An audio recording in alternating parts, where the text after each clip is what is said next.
E aí, pessoal, beleza? Hoje nós vamos falar sobre um gênero específico, apesar de existirem vários, especialmente um que causa um maior impacto no mercado de jogos, que é o jogo de terror. Mas para entender melhor a ideia do jogo de terror, tem que entender o impacto, por que ele causa esse impacto tanto. Basicamente, o jogo de terror tenta deixar a pessoa numa situação de perigo constante. O medo, necessariamente, seria um abismo que ocorreria entre o que tu entende e o que tu não entende, e aquilo ali que tu não entende pode te oferecer algum risco, tanto pro teu físico quanto pro teu mental. Esse abismo que tem entre os dois é o que causa a sensação de medo, porque tu não consegue alcançar essa tua limitação. Entendendo isso, essa ideia bem simples que eu coloquei, a gente começa a partir para alguns pontos que são interessantes, né? No universo de jogos, o terror ele é mais ou menos dividido em 3 pontos, que é o terror que eles falam que é o terror nojento, o terror do sobrenatural e o terror vamos dizer assim, do desconhecido, do oculto. Tem muitos jogos que trabalharam assim, podem trabalhar com vários desses efeitos misturados, tudo junto. Pode pegar nojento com sobrenatural, sobrenatural com oculto, ou os 3. Tem o subtipo, por exemplo, do nojento que eles falam. Tem um jogo que se tornou muito famoso recentemente, que ele é estilo terror, que é o Agony, que é um jogo onde tu vai parar no inferno e tu é basicamente... Tu vive num local onde tudo é carne e osso. E é bem nojento e é uma agonia bem assim, é muito desconfortável assim. É uma ideia bem aprofundada nesse conceito, eles realmente se aplicam nesse conceito do nojento. No sobrenatural tem um clássico antigo que é o Fatal Frame. Ele é um jogo japonês onde tu passa num estilo de casa antiga japonesa. E tu tens que...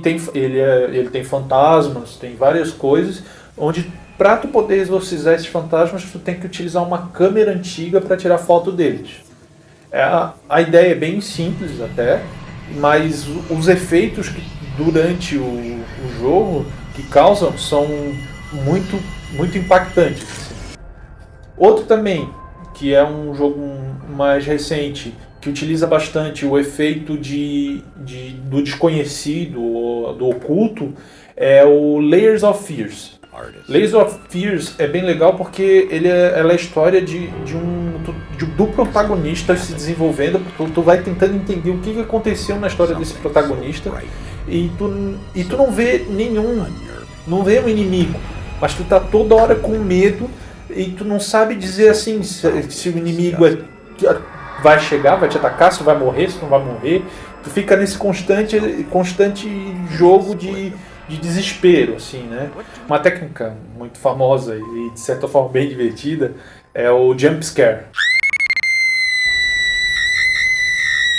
É muito interessante trabalhar com essa prática porque traz aquela sensação, aquela calma que o jogador tá pro desconforto muito rápido e ele perde o emocional dele naquele momento, né? Um exemplo muito prático disso foi um jogo que ele só saiu o teaser, né? Um jogo, o PT, do clássico do Silent Hill. É um jogo que só saiu o teaser, mas também gerou alguns outros indie bem interessantes.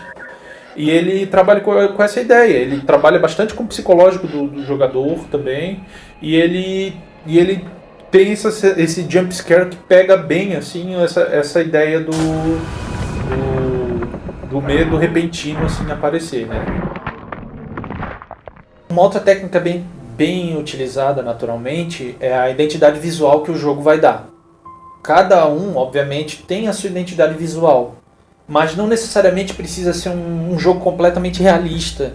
Um ótimo exemplo disso é o jogo I'm Scared, onde trabalha tudo com efeitos até vamos dizer assim, pixelados até, e ele dá uma sensação bem agoniante, porque ele trabalha com todos os efeitos que pode-se trabalhar num jogo de terror.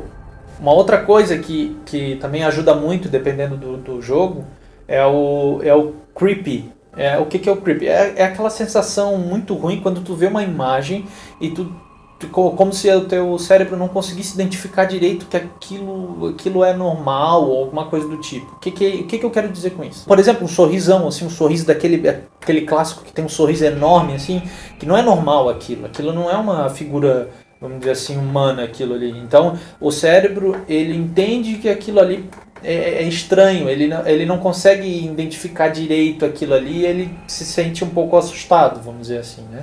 Isso é muito legal, dar esse efeito para os inimigos, para algumas partes, coisas aparecerem nesse estilo, que isso traz aquela característica de desconforto que é bem interessante, né? Brincar com esse negócio, né? Outra coisa que é bem trabalhada hoje em dia também, que pessoalmente eu acho que é o segredo, o maior segredo para qualquer jogo de terror, é o efeito de áudio.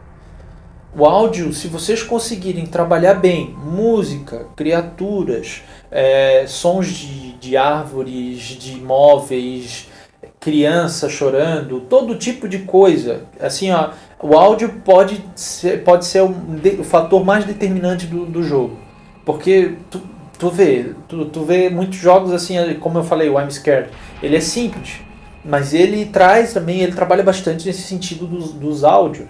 Então, todos os clássicos que vocês forem ver de jogos, vocês vão ver que o áudio, ou a falta de, também, isso é importante citar, o momento, a detalhe de não ter áudio numa cena também é sufocante, mas o áudio é um fator determinante para poder trazer isso pro seu jogo ou quando for produzido. E é isso, pessoal. Eu espero que tenham gostado do vídeo. Foi umas dicas aí para quem quiser ter uma ideia de como é que funciona a ideia do jogo de terror. Se precisar dar alguma dica, alguma coisinha que eu deveria ter falado para tornar melhor os jogos de terror, por favor, deixe nos comentários que nós vamos ficar atentos, tá bom? Se gostou, dê um likezinho. Se inscrevam-se caso não tenham inscrito ainda. E qualquer coisa, estaremos por aqui. Até mais, gente. Nerd Jack, desligando.